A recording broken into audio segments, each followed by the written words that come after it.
Muito se fala sobre a questão do novo. Para o público em geral, fixou-se a noção de que o artista deve sempre propor algo inovador, um conceito inédito.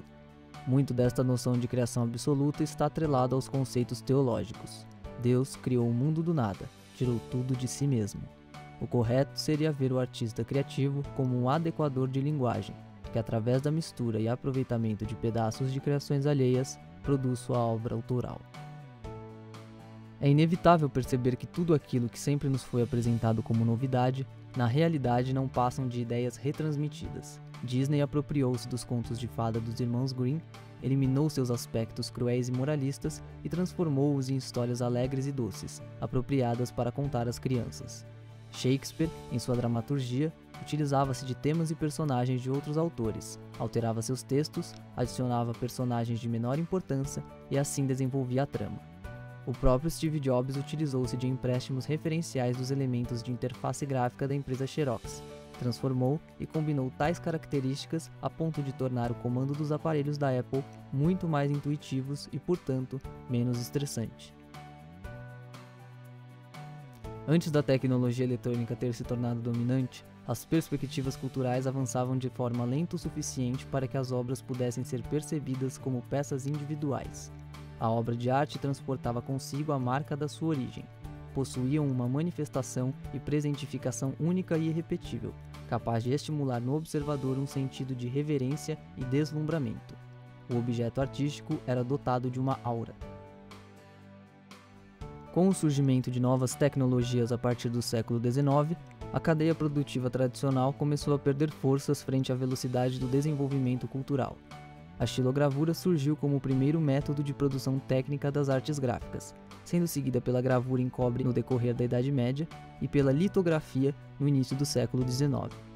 Somente algumas décadas após a invenção da litografia, as artes gráficas foram ultrapassadas pela fotografia e posteriormente pelo cinema. Pela primeira vez na história, a mão deixou suas funções de produção artística unicamente a cargo do olho. O crescimento de uma estratégia que insiste na cópia e difusão do original favoreceu e impulsionou o fim da aura do objeto artístico, correspondendo desta forma à possibilidade de promover a prática da apropriação. A apropriação é uma forma específica de cópia, pois não pressupõe apenas a repetição modelar do mesmo, mas na substituição e atualização contextual da imagem e na respectiva sobreposição de sentidos, reconversão da mensagem e transferência de autoria. Basicamente, copiar, transformar e combinar. Frente à urgência de se discutir a não originalidade, a cópia e o saque positivo como métodos contemporâneos de criação, o que se nota é a crescente manifestação de artistas em defesa desta prática. Marcel Duchamp foi um dos expoentes que compreendeu este potencial da recombinação. Sua série de ready-mades foi decisiva para o salto conceitual da arte. Estas eram compostas por objetos já existentes, em geral utilizados na vida cotidiana, que, quando recontextualizadas, adquiriram novos significados. Ao tirar um urinol do banheiro, por exemplo, assiná-lo e colocá-lo sobre um pedestal em uma galeria de arte, o significado se afasta da interpretação funcional, aparentemente concluída do objeto. Embora esse significado não estivesse desaparecido por completo, foi justaposto de uma forma escandalosa a uma outra possibilidade: o significado como obra de arte.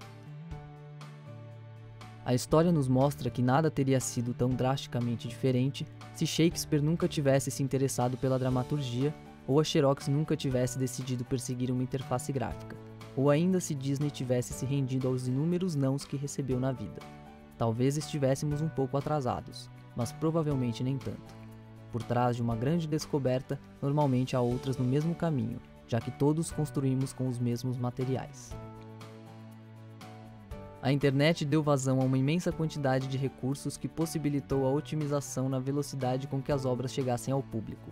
E com todas as facilidades de transmissão de conteúdo que a rede permite, teoricamente, uma gama enorme de informação e cultura passou a ser disponibilizada a quem quiser utilizá-la ou recriá-la. A realidade, no entanto, é categórica ao evidenciar que, ainda que a tecnologia esteja expondo todo o seu potencial de compartilhamento, a interdependência da nossa criatividade foi obscurecida pelo excesso de proteção à autoria. O acesso e a troca de informações adquiriram velocidades inéditas, e com isso colocou-se em pauta os limites entre o direito público e privado. Voltemos um pouco no tempo para explicar como surgiu esta noção de propriedade intelectual. Nos primórdios, os homens utilizavam-se de sons, gestos e expressões corporais. Mais adiante, surgiram representações gráficas como símbolos abstratos e hieróglifos. Os processos de comunicação foram progressivamente sendo aprimorados até chegarmos com os gregos à revolução da palavra escrita. Durante a Antiguidade e parte da Idade Média, as obras eram, em sua maioria, gravadas em rochas ou suportes imóveis. Em virtude disto, não era recorrente a preocupação com sua reprodutibilidade ilícita, e muito menos se pensava na necessidade de uma regulamentação. A impressão gráfica por tipos móveis de Gutenberg surgiu como um divisor de águas. As obras, que antes eram reproduzidas por meio de cópias manuscritas, agora puderam, enfim, atingir rapidamente divulgação em escala industrial. Diante da infinita capacidade de reprodução de uma mesma obra, passou a ser essencial se pensar em um conjunto de medidas legais para tal progresso. Na Inglaterra da Idade Média, as obras passaram a ser impressas e publicadas por donos de papelarias e livreiros.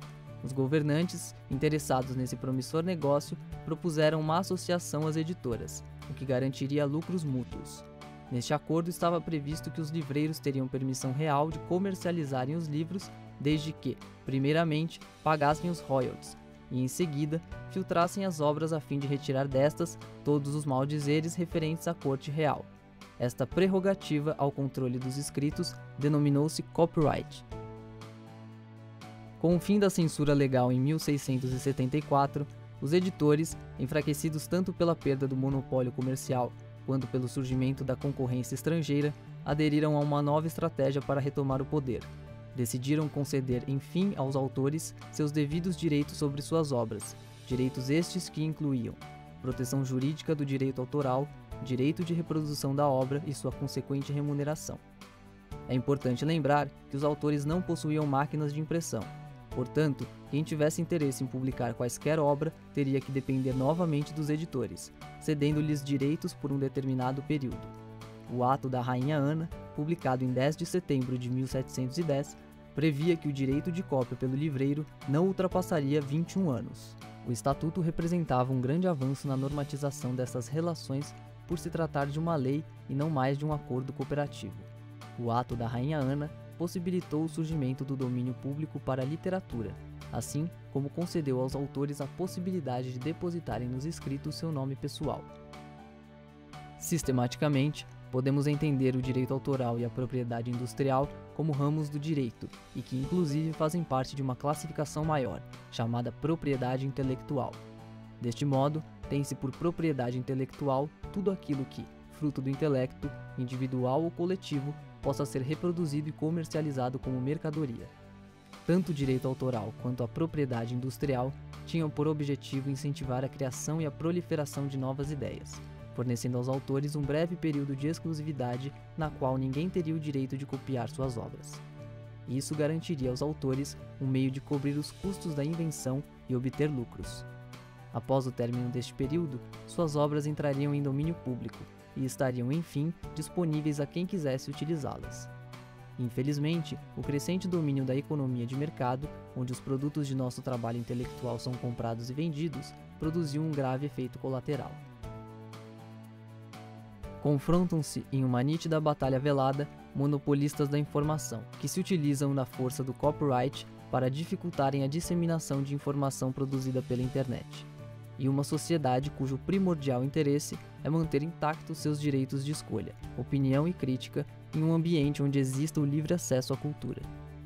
Justo no momento em que a tecnologia digital poderia oferecer uma gama enorme de criatividade, a lei decide acirrar seu controle sobre as regulamentações de direitos autorais, através de regras insanamente complexas e vagas, e com penalidades extremamente severas. O que se segue, em consequência, é o silenciamento da expressão e da criatividade. Frente ao crescente enrijecimento das leis autorais, movimentos questionadores começam a surgir em afronta às limitações impostas pela legislação. Com vista a garantir a livre circulação de informação, sistemas alternativos de controle ao copyright, como Copyleft e Creative Commons, foram incorporados ao conceito do que se convencionou chamar de cultura livre. Com a expansão do uso do copyleft, surgiram as licenças Creative Commons, muito similar à anterior, porém com preceitos mais organizados e detalhados, cujo objetivo é criar uma camada de conteúdo, governada por uma camada de leis de copyright racionais, sobre as quais outros poderão construir em cima. O projeto não surgiu como uma afronta ao copyright. Seu intuito não é eliminar dos direitos autorais, mas sim complementá-los através de iniciativas que tornem mais simples aos autores e criadores exercer seus direitos de maneira mais flexível e barata. São diversas as categorias de licença oferecidas. Cabe aos autores optarem pelas que mais lhe atendam às necessidades. Há ainda uma grande resistência e preocupação por parte dos donos de direitos autorais pela perda de seus monopólios, caso decidam aderir a estas novas fórmulas de compartilhamento de cultura e conhecimento. Baseando-se em ideias simplistas, julgam que, se a obra circula gratuitamente, menos cópias originais serão vendidas, consequentemente, menos dinheiro ganharia o autor. Analisando-se este falso dilema, constatou-se que a lógica deveria ser outra. Há de se entender que, se um trabalho circula gratuitamente, mais pessoas terão contato com a obra e a reputação do autor, assim como sua influência na indústria cultural tenderá somente a aumentar. Um autor respeitado é constantemente convidado a fazer apresentações, a participar de conferências e entrevistas pela mídia. Pode ser convidado inclusive a ocupar um cargo acadêmico. Desenvolve-se deste modo um autêntico ciclo de benefícios. Frente a estes exemplos, fica claro que a remuneração está presente em todas as esferas do processo de propagação da cultura. É interessante se pensar que o fato de toda a lógica da produção artística ter sido até então dominada pelo copyright deveu-se à inexistência de possibilidade, financeira, moral ou mesmo física, de compartilhar tudo aquilo que produzíamos. A partir do momento em que se tem hoje a possibilidade de compartilhar livremente o conhecimento, a arte e a cultura, esta lógica consequentemente tenderá ao fim. Por mais que ainda existam pessoas ou organizações que lutem contra a liberação, é intrínseco do ser humano esta característica de querer partilhar o saber.